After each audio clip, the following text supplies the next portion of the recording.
Pregue aos perdidos. Lucas capítulo 5, verso 32. Disse Jesus. E você diz, não entendi, William. Então, só pode pregar aos perdidos quem já sofreu uma mudança de mente, quem já foi um perdido e quem já viveu a vida de um perdido.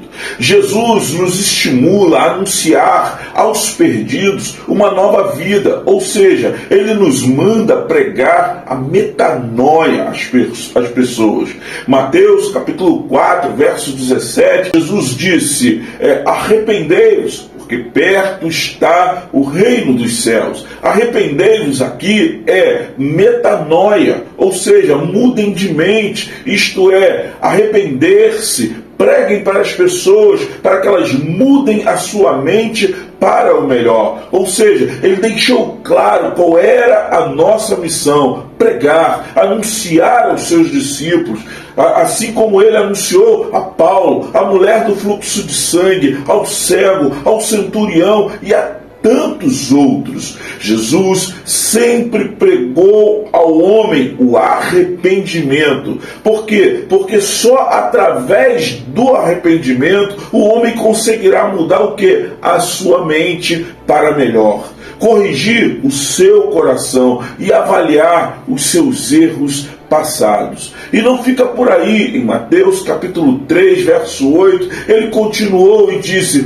produzi, pois, frutos dignos de arrependimento. O que Jesus está dizendo aqui nesse texto? Gerem pessoas de coração arrependido, pessoas convertidas e contritas, mas só poderemos ir se primeiro aprendermos o que é misericórdia. Mateus 9,13. Ide, porém, e aprendei o que significa misericórdia quero e não sacrifício. Porque eu não vim para chamar os justos, mas os pecadores ao arrependimento, disse Jesus. Se não fizermos isto, seremos como os escribas e fariseus, meus irmãos, verdadeiros hipócritas, que não dão uma nova chance para as pessoas que estão no erro. O que Jesus disse àquela mulher que foi apanhada em adultério, em João capítulo 8, verso 10 e 11. Não vendo a ninguém além da mulher, disse-lhe Jesus, a mulher, mulher, onde estão aqueles teus acusadores?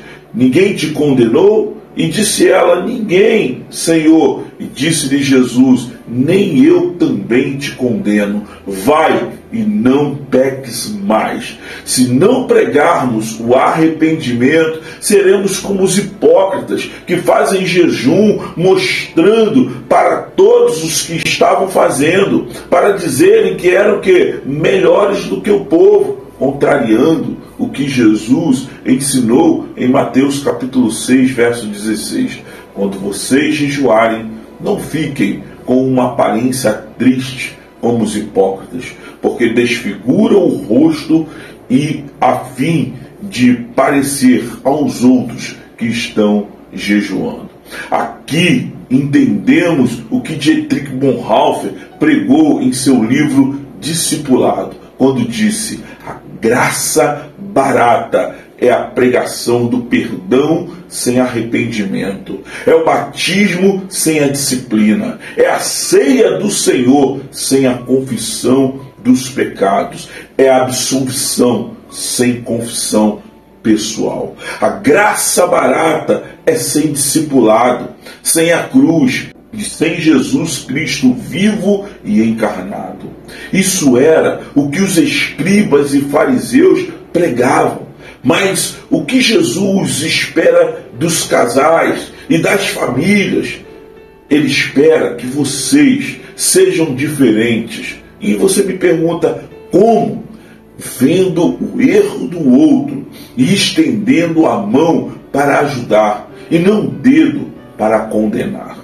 Orando e jejuando pelos seus familiares, vizinhos e amigos.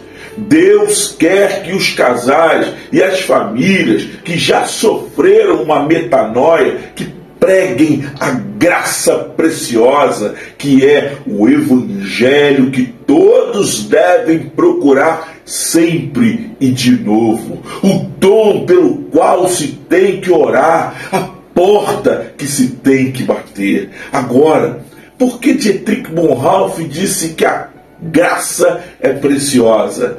Porque ela custou a vida de um ser humano, condenou o pecado, justificou o pecado, custou a Deus a vida de seu único filho. E por que não pode ser barato para nós aquilo que foi caro para Deus?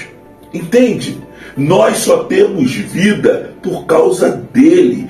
Ele é a nossa ponte entre este mundo e Deus. Não foi por acaso que Jesus disse: eu sou o caminho e a verdade e a vida. Ninguém vem ao Pai senão por mim. João 14,6. Portanto, se queremos que este Evangelho renove mentes, precisamos entender que o cristão verdadeiro é aquele que tem o seu princípio moral são e sadio. Porque nenhuma alegria pode ser válida se o pecado ainda existir na vida ou na conduta daquele que sofreu uma metanoia. Purifique as suas mãos, limpe o seu coração, lamente por tudo que vocês fizeram até agora e chore.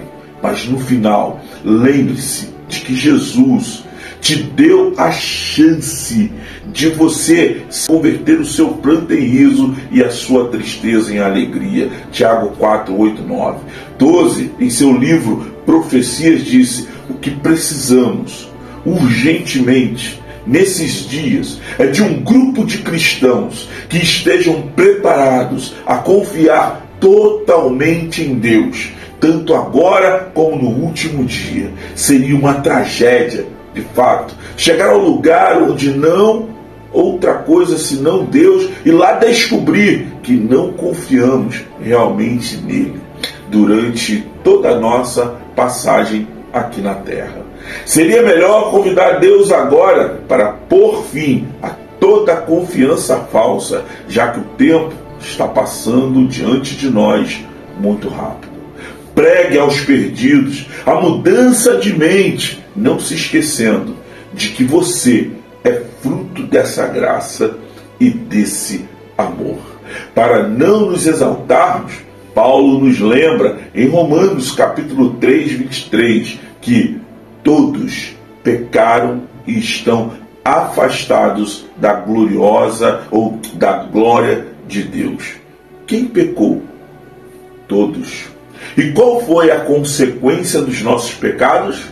O afastamento da glória de Deus. No entanto, mesmo o apóstolo, no versículo 24, vai dizer: pela sua graça e sem exigir nada, Deus aceita todos por meio de Jesus Cristo, que nos salva. Por meio de quem? Jesus. Ele faz o quê? Nos salva. Quem ele salva? A todos os que creram nele. Ele exigiu alguma coisa?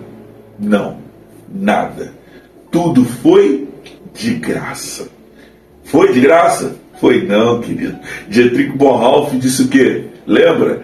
A Deus custou o seu único filho. Então, Deus nos amou sem saber se aceitaríamos uma metanoia. De repente você está se perguntando aí. Sim, antes de nos amarmos, Deus nos amou. João 3,16 diz o quê? Porque Deus amou o mundo tanto que deu o seu Filho, o seu único Filho, para que todo aquele que nele crê não morra, mas tenha a vida eterna.